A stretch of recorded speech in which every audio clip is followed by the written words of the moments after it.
Now, a lot has happened this week that every investor needs to be aware of. And I mean a lot. Just last week, we saw the markets hitting all-time highs consistently. But now, we're down about 3% this week. Now, on top of that, SEBI, the market regulator, released a report on how individual traders are performing in the equity F&O, which is the futures and the options segment. And let me tell you, the findings are very, very concerning. And that's not all. To protect investors' interest and to cut down on speculative trading, SEBI has made a bold move. They've come down hard on the derivative market by announcing a series of measures that will change the way trading happens. Now, in this week's recap, we'll dive into all of these developments, talk about where the market is headed, and discuss what you and I, as investors, need to keep in mind. You're watching Informed Investor, the Third Empire, an initiative by Equentis. Let's begin.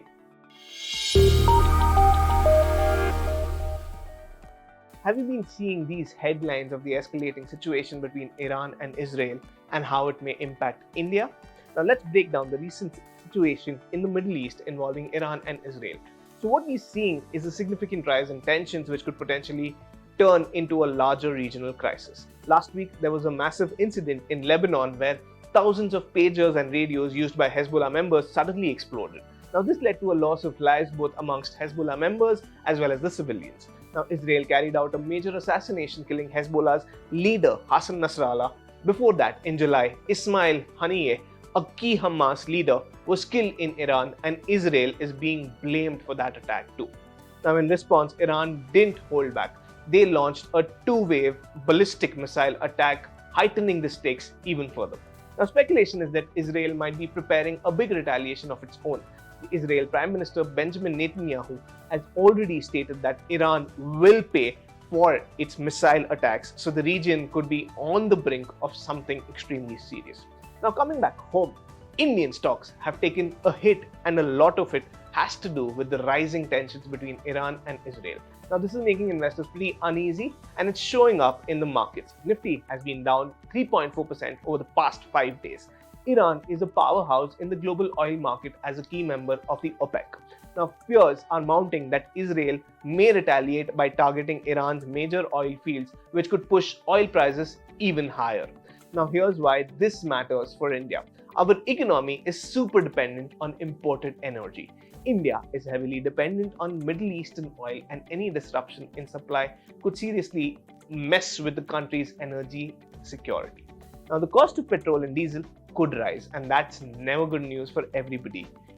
Consumers or the businesses, anybody for that matter. Now, inflation has been cooling off recently, but it has energy costs which can go up. The inflation is going to rise again. And if inflation rises, then the RBI is less likely to cut interest rates, which is something that's been widely expected by the end of this year, if not sooner. Now, that would slow things down, but it doesn't stop there. The government subsidizes a lot of fuel costs. So if we get hit with the higher oil prices, they will have to rethink their spendings as well. Now, that could mean less money for infrastructure projects or even a shift in the fiscal deficit plans. So in short, rising oil prices can create a ripple effect affecting inflation, interest rates, government spending, and the overall market as such. Now, all of these pieces are connected, and that is why the markets are reacting the way that they are reacting right now. Now, coming to the sectoral impact, oil marketing companies, or OMCs as they are well known, are the ones who refine and sell fuel like petrol and diesel. Now, they start feeling the pressure first. Higher crude oil prices increase their input costs, which mean that it becomes more and more expensive for them to buy and to refine oil. Now, this often forces them to raise the fuel prices, which can dampen demand, or it can hurt profit margins if they can't really pass on the entire cost to the consumers due to regulatory caps or due to the competitive pressures. Now, similarly, paint manufacturers also face a squeeze when crude oil prices rise. Now, since crude oil is a critical raw material for producing chemicals like solvents used in paint, their production costs increase. Now, this puts them in a very tough spot, and they can either raise prices, potentially losing customers, or absorb the high cost, which eats into their profit margins. However, companies involved in oil exploration and drilling like ONGC and Oil India stand to benefit.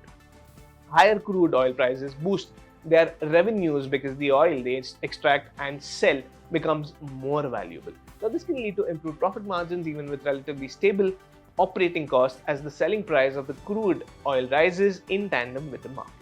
Now, in summary, while higher crude oil price pose challenges for OMCs and manufacturing industries that rely on oil-based inputs, they bring good news for oil exploration companies. However, volatility remains a key concern. Global factors like geopolitical tensions, supply constraints, and economic shifts can continue to cause fluctuations in the oil prices. So when we talk about Indian consumers and companies with a significant presence in Israel, we need to highlight a few big names from the IT sector. TCS or Tata Consultancy Services, Wipro, Tech Mahindra and Infosys all have a footprint there.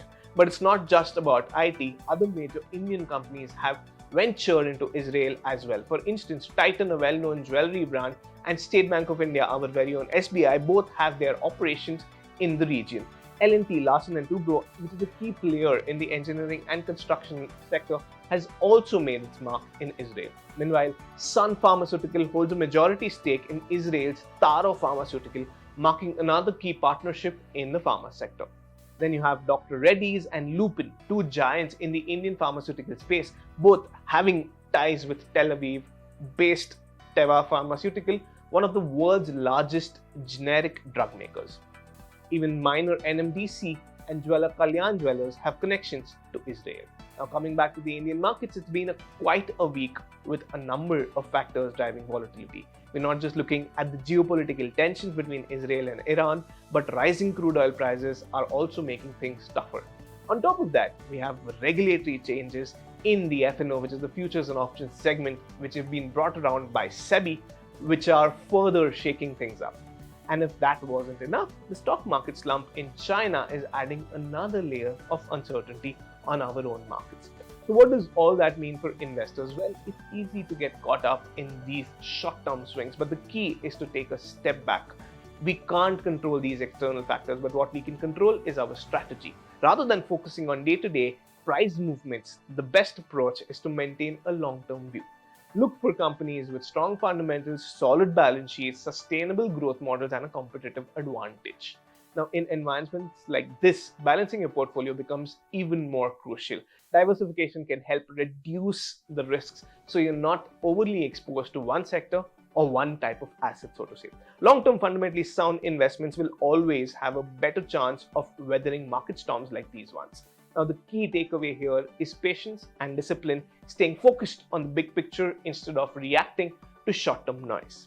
Now, SEBI's latest findings, let's talk about that. We also want to talk about something really important that should make anyone who's been dabbling in the derivatives trading stop and think for a moment.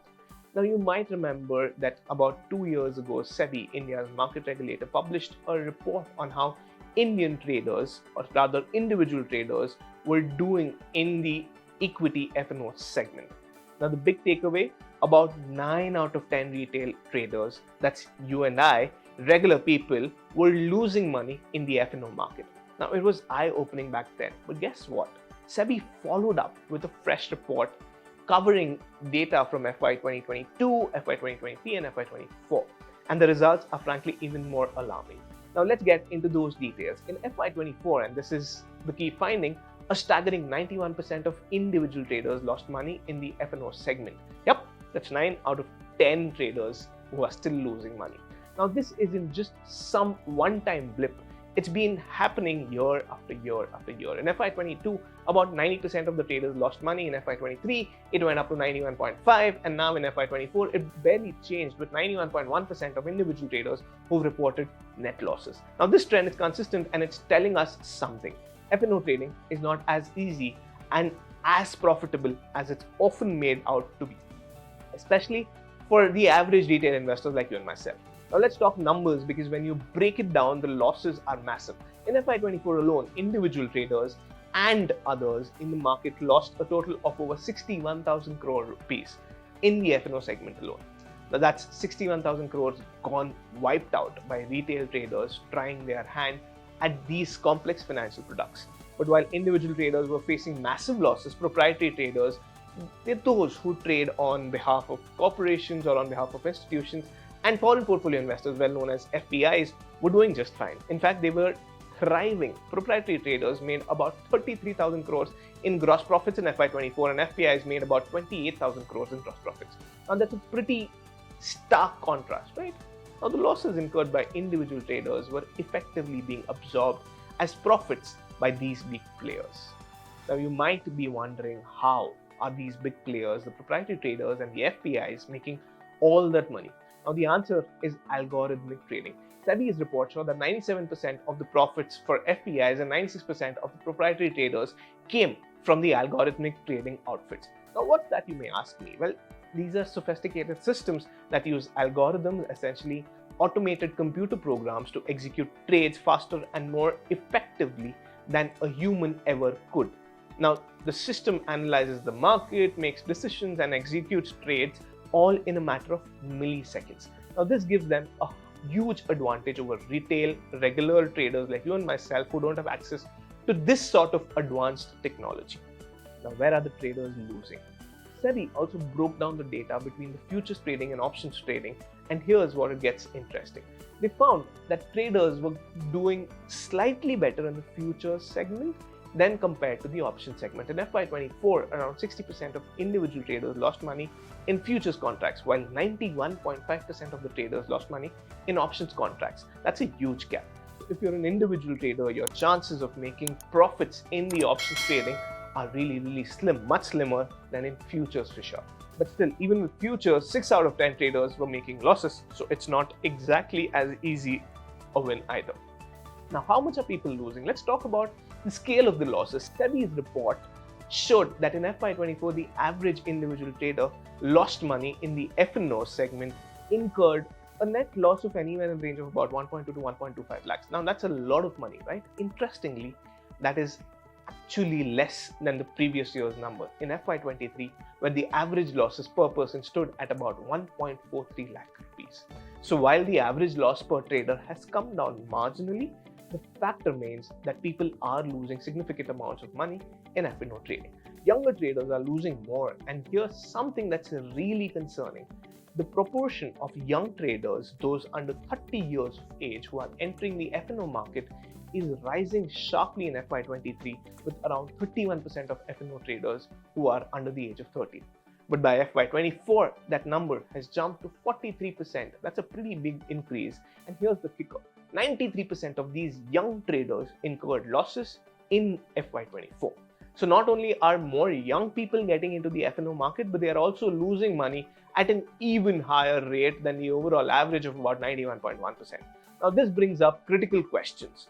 Why are so many people, especially young traders, jumping into F&O despite such high failure rates? Now, one possible reason is the allure of quick profits. Now, there's a perception that F&O trading is, in a way, get-rich-quick option. But as SEBI's data shows, that the reality is far from that. Most retail traders, especially the younger ones, are finding out the hard way.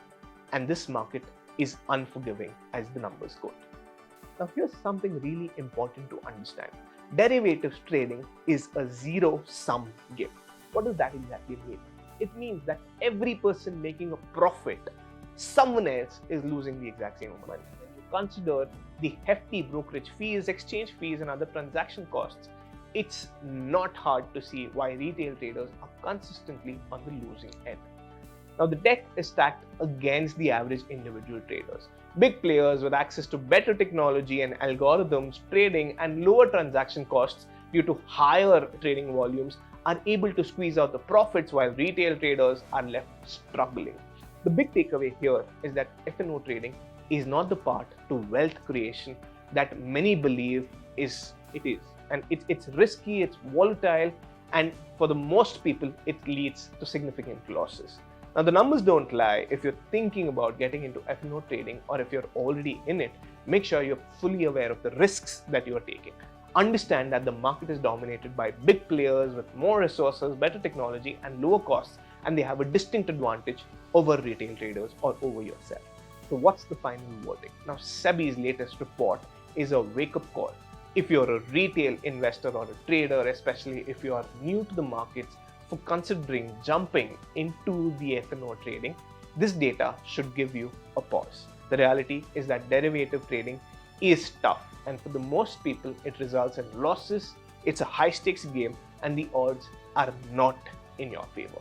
And to add on to this, the Securities and Exchange Board of India has recently implemented 6 stringent measures in a bid to tighten the rules for the F&O trading. Now, these measures were announced on the 1st of October, and they're largely designed to mitigate risks associated with excessive leverage and speculative trading.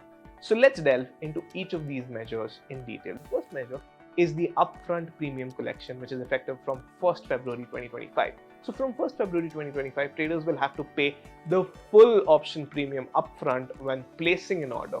Earlier, they could pay at the end of the day.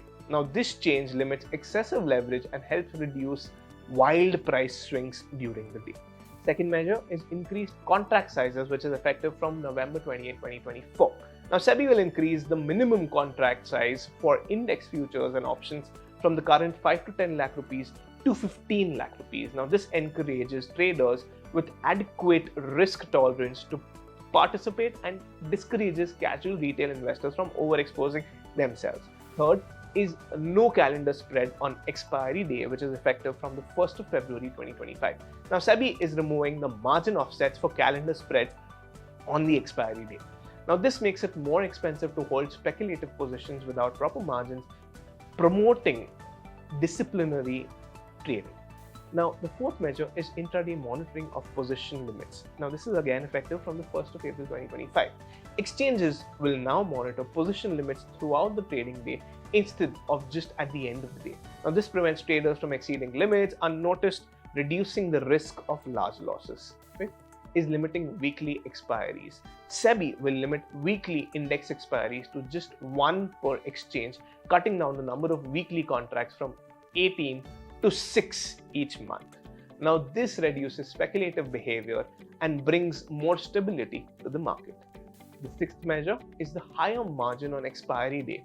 On expiry day, an extra 2% margin will be required for all open short positions. This provides extra protection against extreme market movement during high volume trading sessions.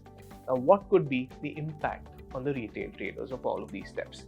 The combined effect of these changes is expected to be substantial for the retail traders. Many individual investors who often lack sufficient knowledge and capital for successful derivative trading may struggle to participate in the F&O segment due to higher capital requirements and higher risk control. Now, as a result of this, speculative trading is likely to decline, especially amongst those with limited funds. Now, this shift could redirect households to move their savings from the derivatives to more stable, productive investment vehicles, which aligns with SEBI's objective of promoting a healthier financial ecosystem. However, these measures have dampened retail sentiment and are most likely to witness a drop in the volumes by as much as 50% as reported by a few media outlets. Now, to conclude, SEBI's recent actions on F&O trading are an essential move to improve market integrity and protect retail investors from excessive risks.